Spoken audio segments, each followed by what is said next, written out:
para gumawa lang ng issue na mahirap mapakain sandaan kasi pagkatapos sisiraan ka pa. No, sabi ni Jocelyn Rio, down to earth apology ni si Wamos, hindi pa sapat yan, karapatan nila yan.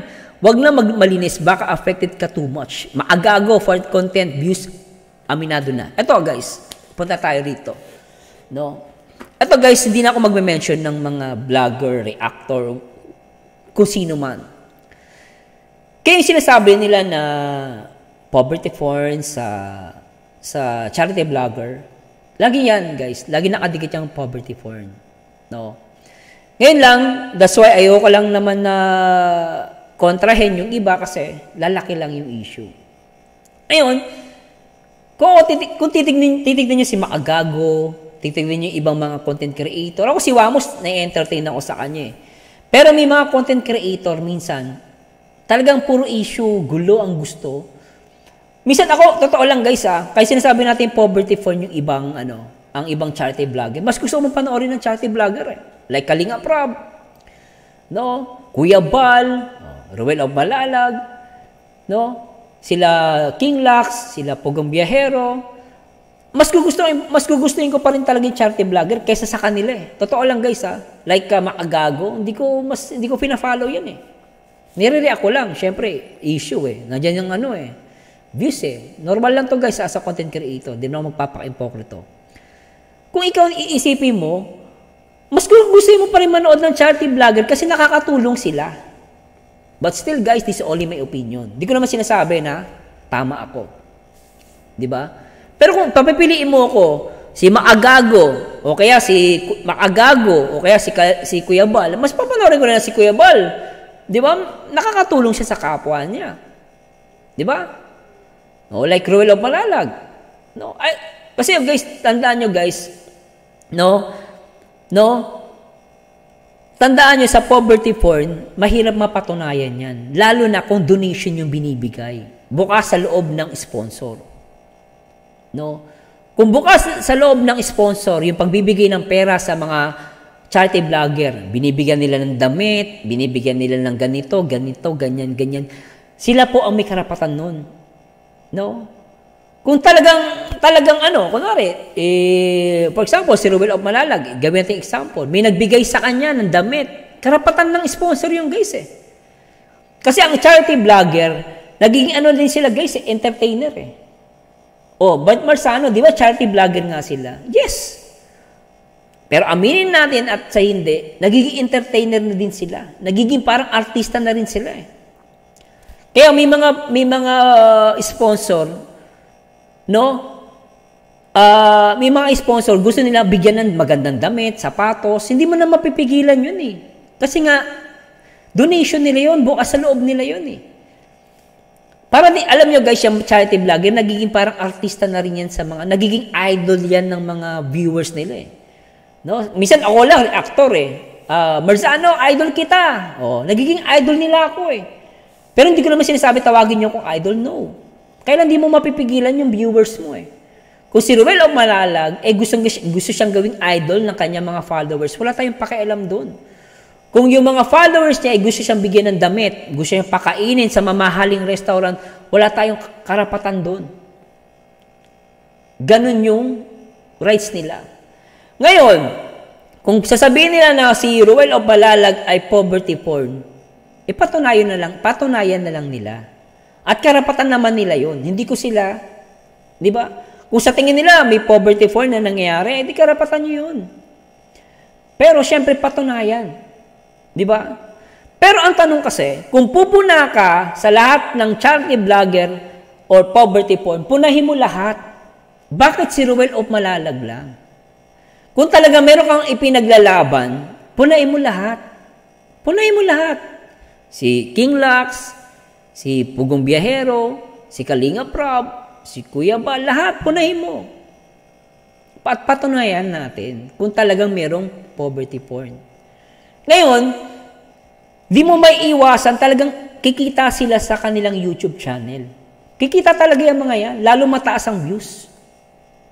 Nasa kanila na lang kung kikita sila, yung kita nila sa YouTube, isi-share nila sa tinutulungan nila. Nasa kanila yun, guys. Ako, No, wala akong karapatan na magsabi, si ganito, poverty porn. Si ganito, yumaman dahil sa ano. Yes, yayaman sa YouTube yan. Di may iwasan, yayaman at yayaman yan sa YouTube. Ang tanong na lang dyan, alam ba natin 100% kung ano yung ginagawa nila off-cam? Yun na maging ano doon guys, off-cam, di na natin alam yun eh.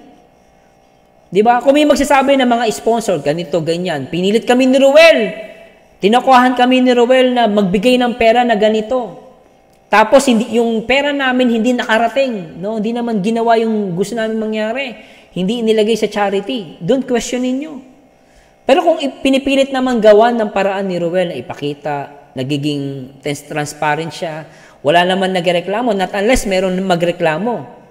Mahirap ko na, may talagang lumabas, maraming sponsor na lumabas na talagang sinasabi na si Ruel ay tinakas yung pera. Yun talagang, yung masasabi mo.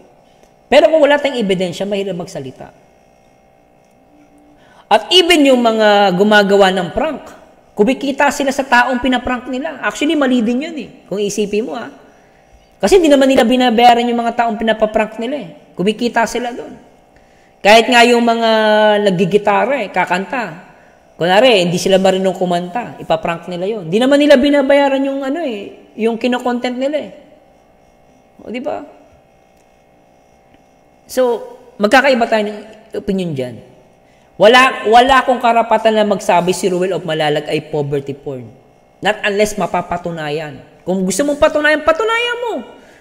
Kasi mangyayari dyan, kung panay si Ruel ang atake mo, magiging question ka sa ibang tao. Bakit si Ruel of Malalag lang ang binabanata mo? Ang daming malalaking mga charity vlogger dyan na talagang yumaman talaga eh. Malalaki ang views eh. Bakit si Ruel of Malalag lang ang binabanata mo? Siyempre, sasabihan ka ng iba, for the views ka lang. Kasi kung talagang ang hangarin mo, talagang mawala ang mga poverty porn, hindi naman masama pumuna eh. Ako guys, naniniwala ako hindi masama ang pumuna. Mag-criticize, hindi po masama yun. Talagang saludo ko, talagang pag talagang ang habol niya, talagang wala akong doon guys. Kaya lang, wag kang maging selective. Bunahin mo lahat. Banata mo yung mga malalaking yun ang malalaking isda. Pero syempre, karapatan naman ng kahit na sino ang pumuna kay Ruel of Malalag. Karapatan nila yun guys, hindi ko yun aawatin. Di ba? Kaya ako guys, yung mga pagpapadala sa mga charity vlogger, tandaan nyo guys, ang charity vlogger para na silang artista. Hindi na sila, wag mong tignan sa salitang charity vlogger. Huwag mong tignan. Kasi magiging artista talaga yan. Para silang idol. Idol Ruel, idol kita. Langga Rachel, idol kita. Kahit kami mga si Boss Bololoy, idol kita. Ang galing mo gumawa ng kanta. Naging idol niya. Hindi mo yon mapipigilan. Pasensya na po. Sabihin ko, Idol Marzano, idol kita. Pasensya na po. Reactor lang po ako. Wag niyo po akong gawing idol. Wag kayong humanga sa akin. Hindi mo mapipigilan yun eh.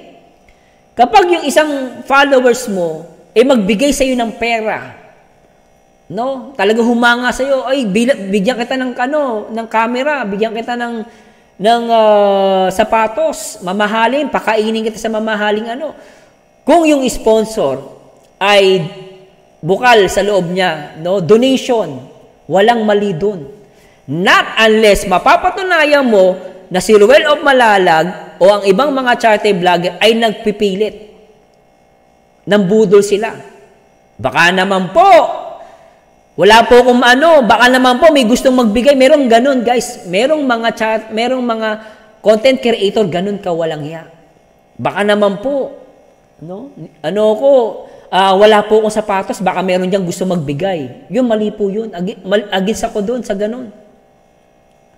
Baka naman po may kailangan ko po magpagawa ng motor. Wala po ang pangbayad ng motor. Yun po, walang hiya yung ganun. Mali po yun. Kasi nanlilimos ka. Panlilimos yun eh.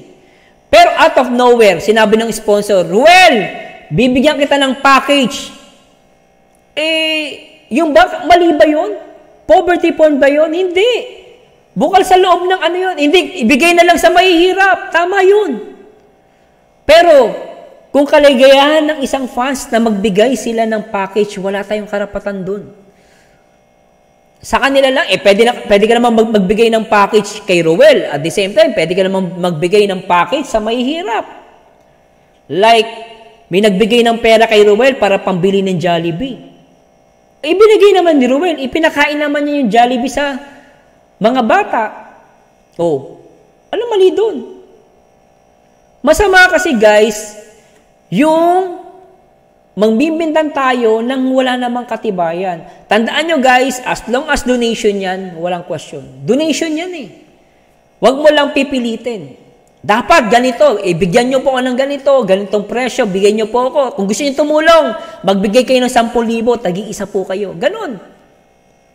Tapos yung pera hindi nakarating. Yun guys, magkakaiba kami ng ano. Tandaan nyo guys, wala po akong inaaway dito. Kung karapatan ng sino man na pumuna at sabihin nilang poverty porn, karapatan po nila yon. Ako, saludo ko sa mga ganon. Kasi ano yun, check and balance yun guys eh. Totoo lang guys, ako, kung may pumuna kay Ruel na poverty porn siya, ako okay lang. Bakit? Ba't naman Sir Mersan okay lang? Check and balance. Di ba? Malay mo kung at least mababantayan si Ruel. Ako, agree lang ako. Kahit ako may pumuna sa akin, okay lang. Check and balance. Baka mali naman talaga ako. Pero, syempre, patunayan mo na mali talaga yung ginagawa. That's the point. Kasi hindi mo maiiwasan guys, hindi lang yung charity vlogger, entertainer din sila. Ano talaga, hindi mo maiiwasan kahit sabihin nilang charity vlogger sila, meron talagang mga fans matutuwa. Gusto silang gawing artista. Ang Rochelle nga eh.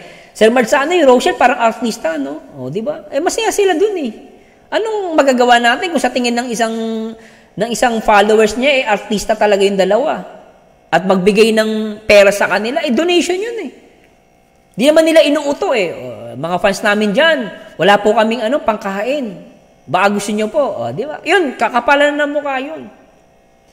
Ay ano po, magba-birthday po ako. Baka pwede naman po, maraming sponsor na magbigay. Yun, ganun. Pwede mo pang anuhin yun. Kasi hindi yun Ano yun eh, merong, biruin mo, di ba? Nanlilimos ka, mali yun eh. Nanlilimos ka eh. Pero out of nowhere, nagbigay yung followers mo.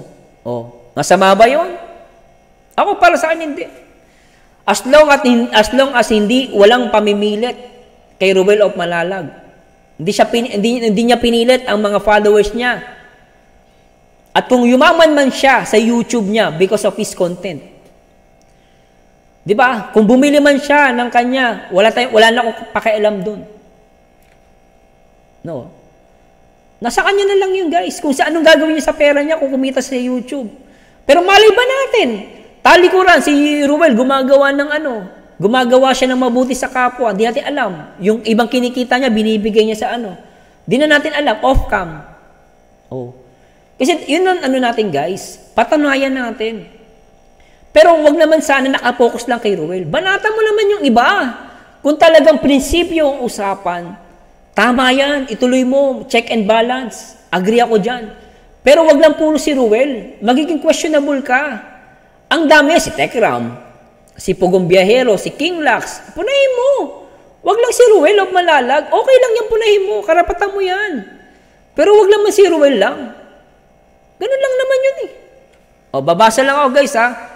Tandaan nyo guys, hindi ko kinakampayan si Ruel of Malalag dito. Tandaan nyo, sabi ko nga, ako open ako sa criticize kay Ruel. Kung may mag-criticize kay Ruel, go. Ayaan nyo siya mag-criticize.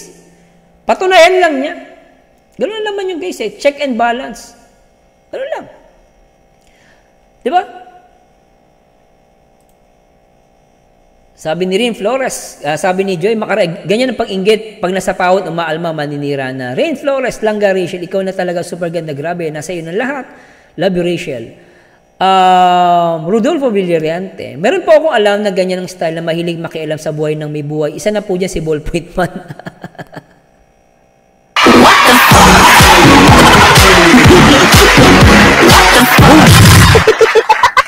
Christy Barrientos, maraming vloggers ang nangihingi sa sponsor, wala namang project pan sarili lang nila. Totoo naman to eh. Totoo po nangyari sa mga vlogger. Vlogger po, talagang may nagbibigay dyan guys. May nag-i-sponsor Si Wamos, alam ko, pumunta yan ng ibang bansa. Sponsor yun ng mga followers nila. Sponsor yun, guys. Binibigyan sila ng damit, sapatos. Ultimo, pupunta ng ibang bansa, sagot ng ibang mga ano. Alam, may nagkwento sa akin, ganun yung ginagawa nila. May mga pinafollow sila mga artista, dinadala nila sa ibang bansa, sagot ng mga sponsor yun. Para sa akin, walang masama dun, guys, Basta ang masama lang, may mga sponsor nagbigay para sa project, hindi nangyari. Binulsa. Yung mali yun. Kung mapapatunayan. Diba? Sabi ni Joy Macarig, ni minsan hindi nanghingi si Ruel. Kusa kami at kagustuhan namin bigyan ang Rochelle. That's it. Diba? So yun din sa point. Sana nakukuha nyo guys, no?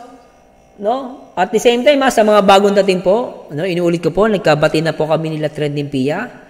Hindi na po usapan dito kung sino yung tama o mali. Maging balanse po tayo, tama ng atake sa positive react. Sabi nga ni Wow Life, positive reactors reborn. What the fuck?